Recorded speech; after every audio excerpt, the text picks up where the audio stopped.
花莲警方接到报案，讲有国小的查甫囡仔伫市区，互无熟悉阿伯带到附近的停车场性骚扰。警方嘛已经找到这个嫌犯，该移送法办。监视起来，一个穿乌衫的查甫人骑机车来回伫巷仔，等待为补习班下课的查甫囡仔。所来，伊将查甫囡仔带去附近的停车场，开始要求查甫囡仔脱衫，也伸手去摸查甫囡仔的身体。像是一个预谋犯案的一个行为，非常恐怖。那我们对于补习班附近会发生这种事情，非常的讶异。孩子一直要求家长要把门锁好，一直重复的要求啊，晚上也睡不好。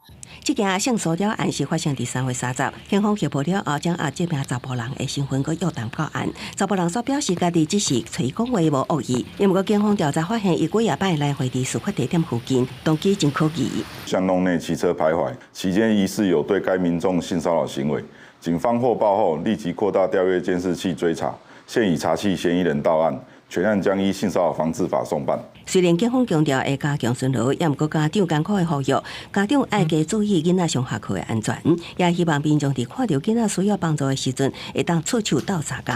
因为查甫囡仔身心到即马拢无法度平复，可能需要做心理治疗。公司新闻采访报道。